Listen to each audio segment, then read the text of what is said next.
Hello friends, welcome back to my new video of modern physics. आज हामी modern फिजिक्समा रहेको first chapter nuclear फिजिक्सको चाहिँ important conceptual question गर्न गइरहेका छौँ। यो खासमा हामीले चाहिँ यो ध्यान दिएर हेर्नु होला। मोडर्न फिजिक्सदेखि चाहिँ बढी गरेर कन्सेप्चुअल क्वेसन आउँछन्। एउटा च्याप्टर मात्र छ र फर्स्ट क्वेसन के छ भन्नुपर्दाखेरि neutron is considered the most effective bombarding particle in a nuclear reaction why. एउटा न्युट्रनलाई चाहिँ हामीले मोस्ट एफिसियन्ट बम्बार्डिङ पार्टिकल किन मान्छौँ न्युक्लियर फिसन रियाक्सनमा? यो किन मान्छौँ भन्ने एउटा न्युक्लियस छ होइन, एउटा न्युक्लियस छ। न्युक्लियसमा के हुन्छन्? प्रोटोन र न्युट्रन हुन्छन्, प्रोटोन र न्युट्रन हुन्छन् र यसको ओभरअल नेट चार्ज त पोजिटिभ हुने भयो नि त। त्यही भएर यसको पोजिटिभ हुन्छ, यसको यो मतलब चार्जै हुँदैन, जसले गर्दाखेरि नेट चार्ज पोजिटिभ हुने भयो। र हामीले चाहिँ के गर्नु, जस्तै युरेनियम या प्लुटोनियममा चाहिँ के गर्छौँ, एउटा स्लो मुभिङ न्युट्रन बोम्बार्ड गर्छौँ। स्लो मुभिङ न्युट्रन भने के हो यो पनि जान्न जरुरी छ। स्लो मुभिङ न्युट्रन भने 10 इलेक्ट्रोन भोल्ट भन्दा जसको कम इनर्जी हुन्छ नि, त्यही न्युट्रन भने स्लो मुभिङ न्युट्रन हुन्। स्लो मुभिङ न्युट्रनलाई चाहिँ किन युज गरिन्छ भन्नुपर्दाखेरि यदि स्लो मुभिङ न्युट्रनले चाहिँ न्युक्लियसमा हामीले बम्बार्ड गऱ्यो भने चाहिँ यो चाहिँ इजिली पेनिट्रेट गर्न सक्छ न्युक्लियसलाई, यहाँदेखि इजिली पेनिट्रेट गरेर भित्र जान सक्छ।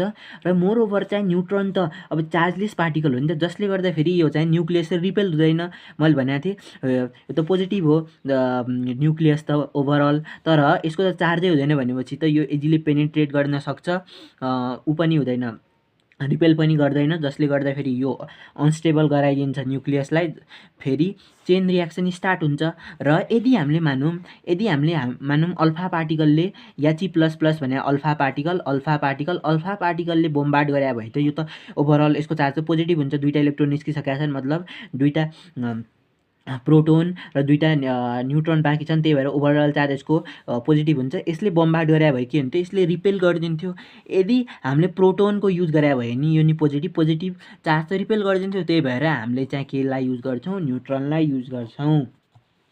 र अब अर्को क्वेसन के छ भन्नुपर्दाखेरि a nucleus contains a positively charge protons and electrically neutral neutrons in a small volume, how can this be possible as like charge repel each other?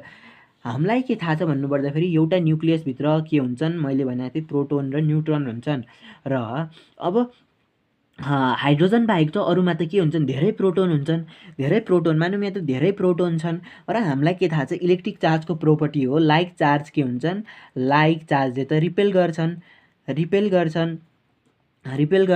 र अब यो न्युक्लियसभित्र चाहिँ प्रोटोन न्युट्रन हुन्छ, न्युट्रनको त चार्जै हुँदैन, प्रोटोनले त रिपेल गर्नुपर्ने हो। यो रिपेल किन गर्दैन भन्नुपर्दाखेरि बाइन्डिङ एनर्जीले गर्दाखेरि चाहिँ यो न्युक्लियसहरू चाहिँ बाइन्ड हुन्छन्। र यो बाइन्डिङ एनर्जी चाहिँ के हुन्छ, यो यिनीहरूको रिपल्सिभ फोर्स भन्दा चाहिँ के हुन्छ, रिपल्सिभ फोर्स भन्दा बढी हुन्छ। त्यही भएर चाहिँ यो चाहिँ रिपल्स गरेर चाहिँ यो मतलब फुट्दैन भने जस्तो नि भन्दा हुन्छ।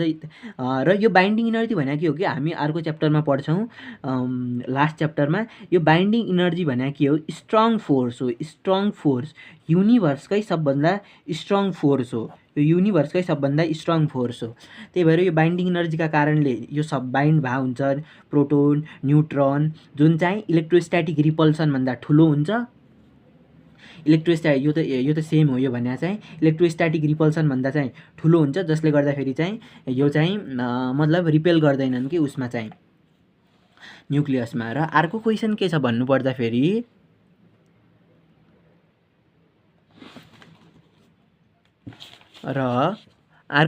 हाम्रो why is the mass of the nucleus slightly less than the mass of the constituent nucleons?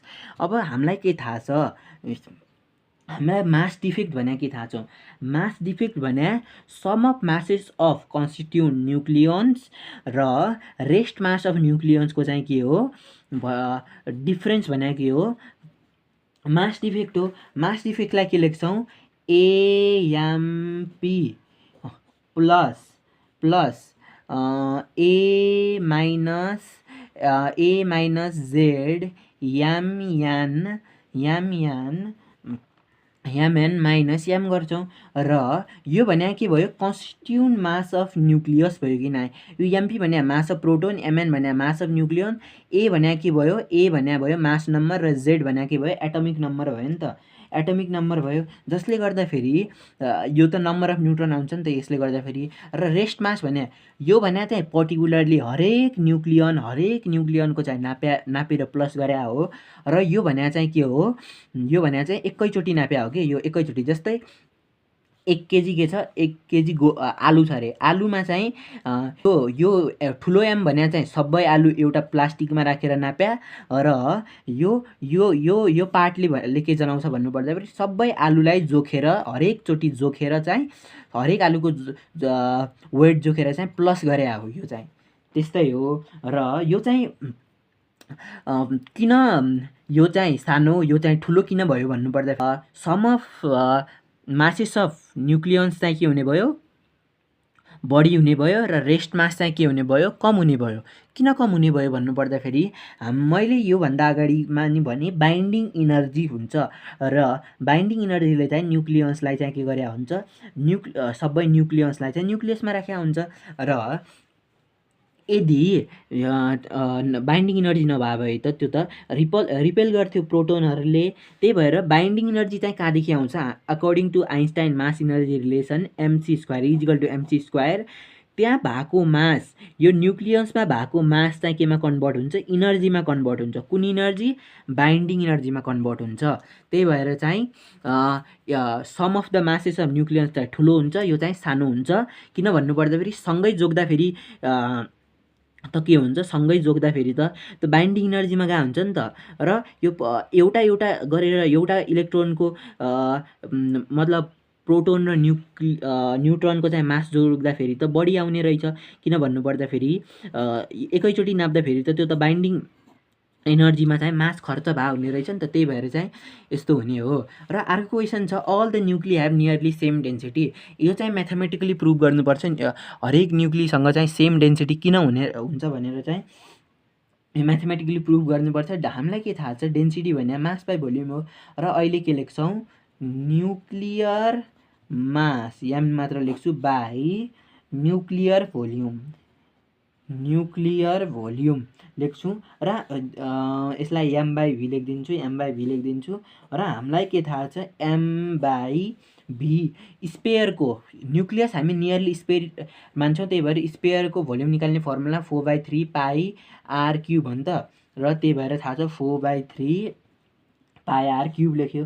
र हामीलाई के थाहा छ भन्नुपर्दाखेरि एउटा हामीलाई चाहिँ इम्पेरिकल फर्मुला के थाहा छ कि न्युक्लियसको चाहिँ मास निकाल्ने AMP mass number into mass of proton थाहा छ। ए भने कतिवटा त्यहाँ न्युट्रोन र प्रोटोन छन् into mass of proton. Mass of proton किन गर्यो भन्नुपर्दाखेरि न्युट्रोन र प्रोटोनको मास चाहिँ उस्तै हुन्छ, त्यो सेम त हुँदैन तर उस्तै चाहिँ हुन्छ।